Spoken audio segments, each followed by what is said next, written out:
Olá, caros amigos, saudações e bem-vindos a mais uma edição da revista O Geopolítico. Hoje queremos olhar para as consequências do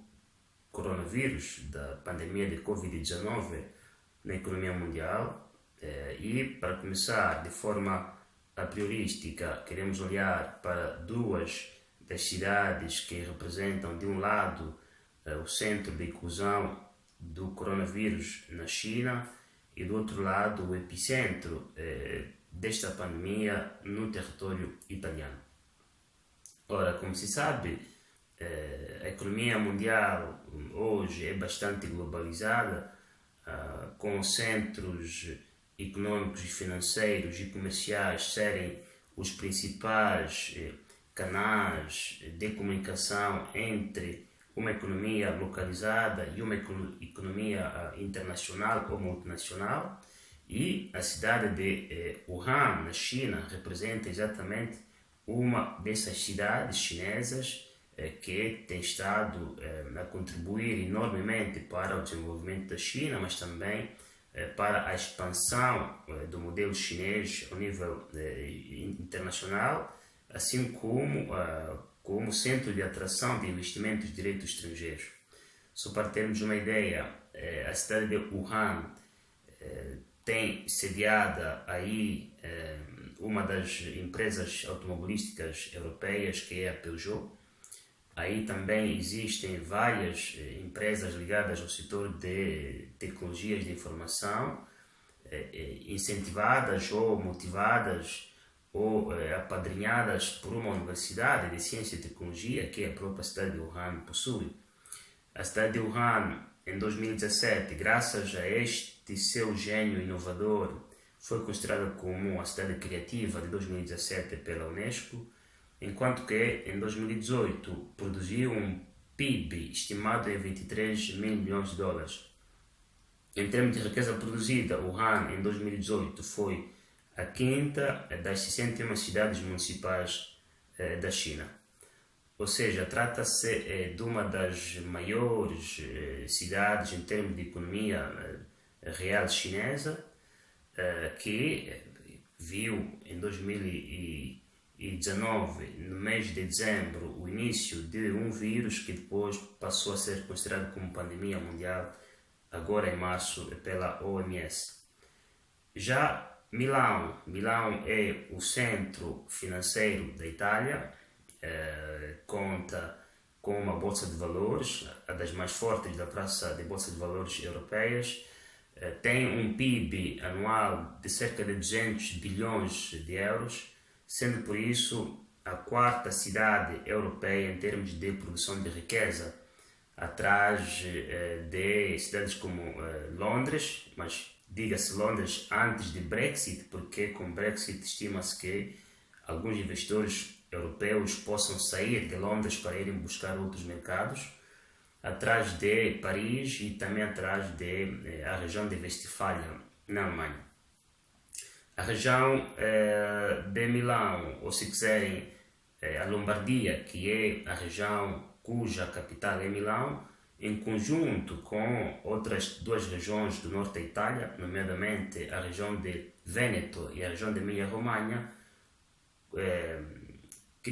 produzem o equivalente a 50% de todo o PIB italiano.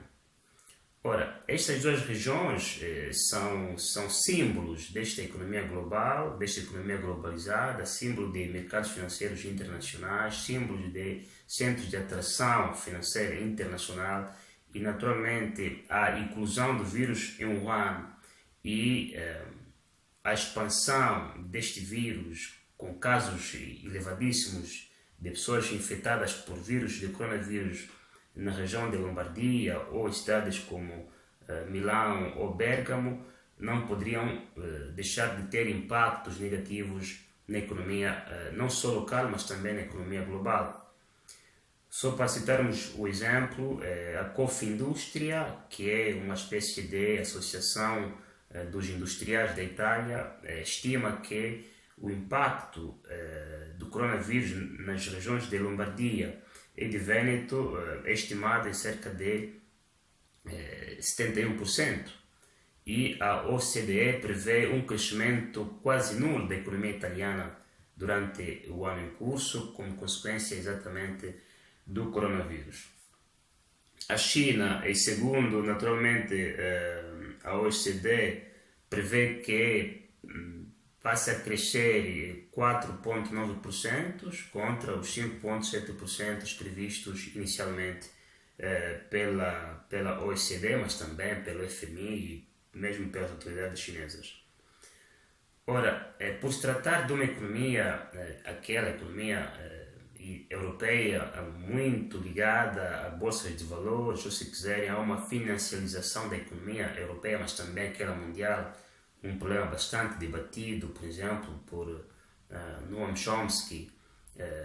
Naturalmente, o impacto do coronavírus não deixa de ter também peso nas suas economias, nas suas bolsas de valores, ou seja, nas suas economias financiarizadas por essas bolsas de valores. Só para termos um exemplo, desde a eclosão do vírus na Europa, cerca de 10% foi o valor total da perda, enquanto que na última semana, com pronunciamentos da presidente do Banco Central Europeu, Christine Lagarde, segundo a qual não é função do BCE a redução do spread italiano, isso fez com que bolsas europeias tivessem também perdas muito significativas. Por exemplo, a Bolsa de Milão perdeu 16 pontos, a Bolsa de Frankfurt e de Paris perderam 12 pontos percentuais, enquanto que a Bolsa de Londres perdeu 10 pontos percentuais.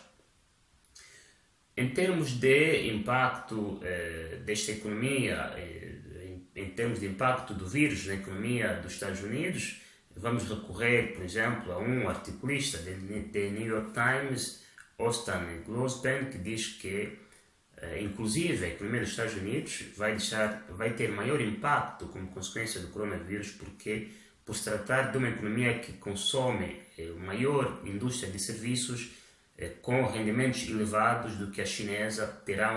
uma perda maior do que a economia chinesa, e prevê inclusive uma recessão da economia mundial nos próximos meses. Para a OCDE, a economia dos Estados Unidos vai desacelerar em termos de crescimento econômico, passando de 2% para 1,9% em 2020. Em termos globais, Bloomberg estima que a economia mundial perca cerca de 2,7 trilhões de dólares para um crescimento econômico que passará de 3% previsto para 2020, antes do início do coronavírus, para 1,5% durante este ano. Ora, se olharmos para o impacto do coronavírus na economia africana, temos que mencionar um setor-chave que é o motor da economia africana, que é o setor da commodity do petróleo, por ser um dos fornecedores do mercado petrolífero mundial bastante importante, com a China à cabeça das importações petrolíferas africanas, isto porque os Estados Unidos, com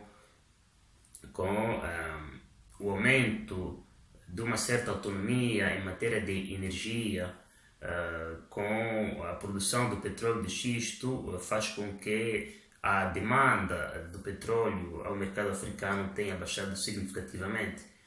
Ora, por ser uma indústria, por ser uma economia ligada ao petróleo, naturalmente o que acontece é que com a inundação do mercado petrolífero, com maior produção pela Arábia Saudita, como consequência do não acordo com a Rússia, isso fez com que o preço do petróleo baixasse em 30%, a maior baixa registrada desde a guerra de Kuwait de 1991. E países como Angola, por exemplo, que contam em mais da metade do seu PIB com receitas petrolíferas, Naturalmente, isso vai implicar que que haja ou a revisão do OGE, ou então uma contenção de gastos públicos, ou eventualmente uma abertura a outros endividamentos externos, ou ainda a uma possibilidade de aumento da base tributária interna. Mas, no conjunto, a economia africana, por participar em menos de 4% nas trocas comerciais mundiais, terá um impacto muito reduzido devido ao coronavírus, mas também isso implica dizer que, não obstante ter um mercado de 1,4 bilhões de consumidores, o continente africano ainda tem muitos desafios pela frente. E uma das respostas que foi encontrada do ano passado foi o lançamento da zona de livre comércio continental, mas esta zona de livre comércio continental não terá êxitos se, por exemplo, não se encontrarem soluções em matéria de política fiscal, política monetária, comum a todos os países membros desta zona de livre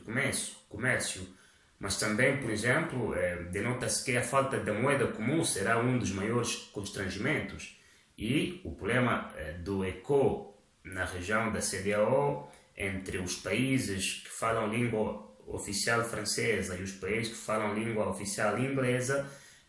demonstram que ultrapassar estas várias zonas econômicas com várias políticas fiscais, com várias políticas monetárias e com várias moedas não será uma tarefa fácil. Mas o caminho a seguir é exatamente este para que a África possa ter cada vez mais participação na economia mundial e dele tirar, obviamente, rendimentos e resultados positivos para o bem das suas populações. Enfim, em termos globais, a crise da economia provocada pelo coronavírus, pela pandemia mundial,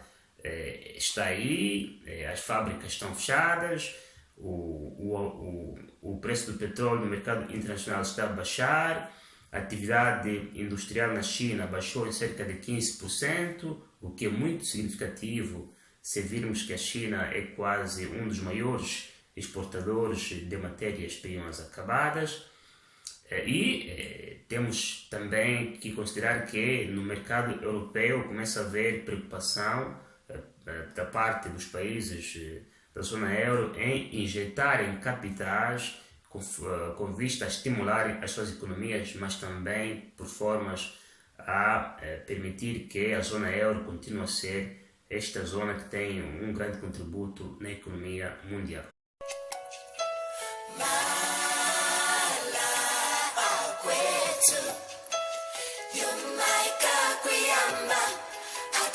Chicken.